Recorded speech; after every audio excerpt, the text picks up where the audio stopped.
দূরে তবু কাছে যে যেখানে আছে সবাইকে আন্তরিক প্রীতি ও শুভেচ্ছা টেকনিক ইজি এডুকেশনের পক্ষ থেকে স্বাগত জানাচ্ছি নতুন একটি গণিতের ক্লাসে। আজকের ক্লাসে আমরা আলোচনা করব 2023 সালে এসএসসি পরীক্ষা আসা একটি প্রশ্ন নিয়ে। তোমরা বুঝতে পারছো আমি দিনাজপুর বোর্ডের কথা বলছি। আমরা এই প্রশ্নটির সমাধান করব আমাদের ইজি ম্যাথ বই থেকে। তো এই যে প্রশ্নটি ইজি বইটা সম্পর্কে একটু আগে বলে নিই যে ইজি বইটা আসলে কি। ইজি ম্যাথ বইটা হচ্ছে আমাদের টেকনিক পাবলিকেশন থেকে মানে পাবলিশ করা একটা বই, যে বইটাতে তুমি অনেকগুলো প্রশ্ন পাবে। প্রশ্ন বলতে যে বোর্ড প্রশ্ন হোক আর পাঠ্য বইয়ের প্রশ্ন হোক, কাজের প্রশ্ন হোক, সকল প্রশ্নের পাশে এমসিকিউ এর টাইপ ভিত্তিক এমসিকিউ হোক, সকল প্রশ্নের পাশে একটা করে তুমি কিউআর কোড পাবে। যে কিউআর কোডটি স্ক্যান করা মাত্রই তুমি এই প্রশ্নটি সরাসরি দেখতে পাবে। তার মানে তুমি এই বইটি কিনলে কোনো টিচারের প্রয়োজন হচ্ছে না। তো বইটি যারা এখনও সংগ্রহ করে দ্রুত সংগ্রহ করে নাও। আমরা আমাদের প্রশ্নটি আজকে সমাধান করি। ওকে, তাহলে চলো আমরা এক নজরে আমাদের প্রশ্নের উদ্দীপকটা একটু দেখে নিই। আমাদের প্রশ্ন বলা হয়েছে লোহার তৈরি একটি নিরেট ঘনক আকৃতির বস্তুর আয়তন হচ্ছে 343 ঘন সেন্টিমিটার। বস্তুটিকে গলিয়ে একটি বেলুনাকার ফাঁপা পাইপে পরিণত করা হলো। তো যখন আমরা বেলুনাকার ফাঁপা পাইপে পরিণত করলাম তখন দেখো এই পাইপের ভিতরের ও বাইরের ব্যাস যথাক্রমে 6 সেন্টিমিটার ও হচ্ছে 9 সেন্টিমিটার। আর সমবাহু ত্রিভুজের ক্ষেত্রফল, তো এটা আমাদের উদ্দীপক ছিল। উদ্দীপক থেকে আমাদের প্রথম প্রশ্নের সাথে উদ্দীপকের সম্পর্ক নেই, এটা একটা আলাদা প্রশ্ন 2 মার্কসের জন্য। আমরা প্রথমে এই প্রশ্নটি একটু সমাধান করে নিই। দেখো প্রশ্ন বলছে কি যে একটি সমবাহু ত্রিভুজের ক্ষেত্রফল হচ্ছে 4√3 বর্গ সেন্টিমিটার হলে এর বাহুর দৈর্ঘ্য নির্ণয় করো। তো আমরা কিন্তু এই প্রশ্নটি তোমাদের ইজি বই থেকে বুঝিয়ে দিব ইজি করে।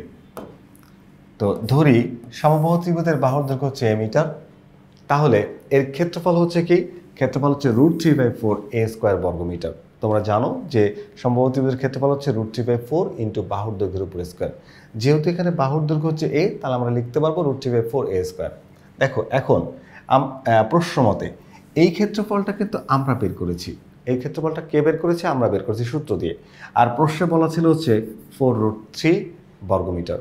তাহলে আমাদের বের করার ক্ষেত্রফলটা বাম পাশে আর প্রশ্নের দেওয়াটা ডান পাশে দিয়ে আমরা প্রশ্ন মতে একটা সমীকরণ তৈরি করতে পারি। তো আমাদের টার্গেট হচ্ছে এই সমীকরণ থেকে এর ভ্যালুটা বের করা। তাহলে এই √3 আর 4 এটাকে ওই পাশে পাঠিয়ে দেবো। দেখো 4√3 বসাই দিলাম। এই 4 ছিল ভাগ আকারে, হয়ে গেল গুণ, আর √3 ছিল গুণ আকারে, হয়ে গেল ভাগ। এই √3 আর √3 কেটে দাও, 4 আর 4 মাল্টিপ্লাই করলে হবে 16। তাহলে a² যদি হয় 16, স্কোয়ারটাকে ওই পাশে পাঠাও, স্কোয়ার হয়ে যাবে কি রুট। তাহলে আমরা লিখতে পারবো হচ্ছে a = √16।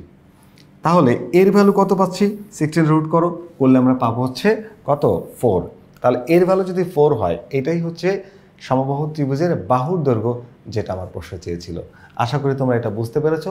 তাহলে চলো আমরা পরের প্রশ্নটি সমাধান করি। আমাদের পরের কোশ্চেনে বলা হচ্ছে ঘনক আকৃতির বস্তুটির একটি পৃষ্ঠতলের কর্ণের দৈর্ঘ্য নির্ণয় করো। কি বলছে ভালো করে বুঝো। একটা হচ্ছে ঘনকের কর্ণ থাকে, একটা হচ্ছে একটা পৃষ্ঠের কর্ণ থাকে। ঘনকের কর্ণের সূত্র হচ্ছে √3 × a, আর একটা পৃষ্ঠের কর্ণ হচ্ছে √2 × a। সেই ঘনকের কর্ণ হোক আর একটা পৃষ্ঠের কর্ণ হোক, তোমাকে বের করতে হবে এর মান। এ হচ্ছে ঘনকের ধার। তাহলে চলো আমরা এই ধারটাকে আগে বের করি।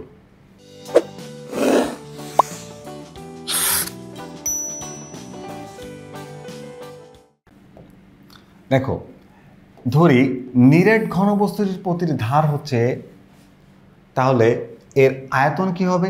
আয়তন হবে a³ ঘন একক। অর্থাৎ আমরা আয়তন বের করে নিলাম কি বলতো? a³ ঘন একক। এখন এই আয়তনটা হচ্ছে আমরা সূত্রের মাধ্যমে বের করেছি। তো আমাদের আয়তনটা বাম পাশে লিখলাম, আর প্রশ্নে একটা আয়তন দেওয়া ছিল 343, সেটাকে ডান পাশে লিখলাম। তাহলে এই 343কে আমরা চাইলে 7-এর উপর কিউব দিয়ে লিখতে পারি, কারণ 7-এর কিউব করলেও 343 হয়। এবারে দুই পাশের কিউব যদি বাদ দিয়ে দেই, তাহলে এর ভ্যালু হয় হচ্ছে 7। তার মানে ঘনকের ধারের দৈর্ঘ্য কত পেলাম বলো তো? 7 সেন্টিমিটার, বা যে এককে আছে আমাদের সেন্টিমিটার এককে দেওয়া আছে এটা। ওকে, তো দেখো তাহলে ঘনকের পৃষ্ঠতলে কর্ণের দৈর্ঘ্য হচ্ছে a × √2 অথবা √2a। √2 এটাকে পরে বা আগে লিখো, সমস্যা নেই, গুণের সম্পর্ক যেহেতু। তাহলে ঘনবস্তুটির পৃষ্ঠতলে কর্ণের দৈর্ঘ্য কি? 7√2। তাহলে 7 × √2 মাল্টিপ্লাই করে দুইটাকে কত পাচ্ছ? 9.90। তাহলে 9.90 এটাই হচ্ছে আমাদের ঘনকের একটি পৃষ্ঠের কর্ণ।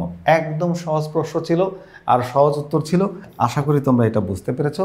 তাহলে চলো আমরা তৃতীয় প্রশ্নটি অর্থাৎ এই প্রশ্নের শেষ প্রশ্ন গয়ের সমাধান করব।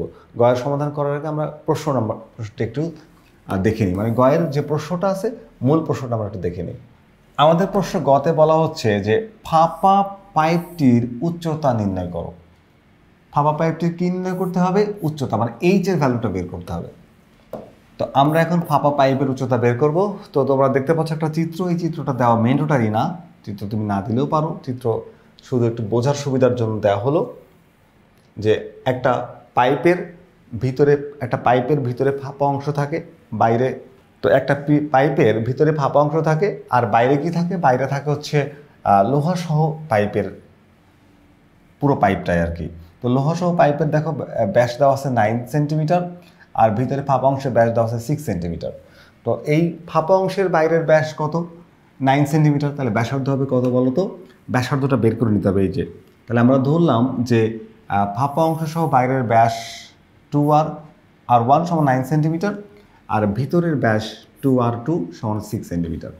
তাহলে ফাঁপা অংশের বাইরের ব্যাসার্ধ তাহলে r1 সমান 9/2 সমান 4 সেন্টিমিটার। এটা বাইরের ব্যাসার্ধটা বের করে নিলাম। একই রকমভাবে আমরা ভিতরের ব্যাসার্ধটা বের করলাম r2 6/2 সমান 3 সেন্টিমিটার। এখন আমি বাইরের এবং ভিতরের দুইটা ব্যাসার্ধ কিন্তু জানি। দুইটা ব্যাসার্ধ কি জানি? তো দুইটা ব্যাসার্ধ যেহেতু আমি জানি তাহলে আমি আয়তনটাও বের করতে পারবো। দেখো এখন আমি ধরে নিলাম যে পাইপের উচ্চতা এইচ একক। তাহলে বেলনাকার পাইপের আয়তনের সূত্র কি? পাই আর স্কোয়ার এইচ একক, পাই আর স্কোয়ার এইচ একক। ওকে, তাহলে আমরা বেলুনের আয়তনের সূত্র দিয়ে একটা নিয়ে নিলাম যে এটা একটা আয়তন। এখন দেখো এইটা হচ্ছে আমাদের পাইপের বাইরের আয়তন, যার মধ্যে ফাঁপা অংশ আছে এবং লোহা আছে, লোহা সহ ফাঁপা অংশের টোটাল পাইপটা। আর এইটা হলো ভিতরের আয়তন। ভিতরের আয়তন বলতে শুধু ফাঁপা অংশের আয়তনটা বোঝায়, লোহাটা বাদ। এখন দেখো এইটা হচ্ছে বাইরের লোহা সহ, এটা হলো লোহা ছাড়া। তো লোহা সহ থেকে লোহা ছাড়াটা বাদ দিলে থাকবে কি? লোহার পরিমাণ। আর যেটা আমাদের প্রশ্ন দেওয়া আছে 343, আমরা সেটা লিখলাম। এবার দেখো এখান থেকে পাই আর এইচ কমন নেওয়া যায়। তাহলে এখানে আর ওয়ানের মানটা বসাই দিলাম, আর1 এর উপর স্কোয়ার আছে, এখানে আর2 এর উপর স্কোয়ার করলাম। তাহলে এখানে যে হিসাব করলে আমরা পাচ্ছি 20.25 আর এখানে 3 স্কোয়ার করলে 9।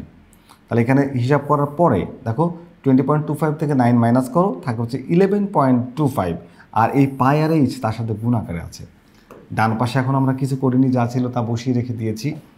তো আমাদের আসলে দরকার হচ্ছে এইচের মান। তাহলে এইচের সাথে যে 11.25 আর পাই আছে গুণ আকারে, তো এটাকে যখন আমি ওই পাশে পাঠাবো তখন এই ভাগ হয়ে যাবে। দেখো 343 ডিভাইড হচ্ছে 11.25 পাই। এখন 11.25 ইন্টু পায়ের মান হলো 3.1416। তুমি যদি এটাকে এই মানটা দিয়ে ভাগ করো পেয়ে যাবে এইচের ভ্যালু, যেটা হচ্ছে 9.705 সেন্টিমিটার। আমাকে বের করতে বলা হয়েছিল যে ফাঁপা পাইপটির উচ্চতা কত? 9.705 সেন্টিমিটার প্রায়। তাহলে এটা হচ্ছে কি আমাদের বলতো যে ফাঁপা যে পাইপটা সেই পাইপের হাইটটা, মানে এইচের ভ্যালুটা। আমরা কিন্তু এইচের ভ্যালুটা পেয়ে গিয়েছি। আশা করি তোমরা এটা বুঝতে পেরেছো। তাহলে পরবর্তী ক্লাস দেখার আমন্ত্রণ জানিয়ে আজকের ক্লাসটা এখানে শেষ করছি। আল্লাহ হাফেজ।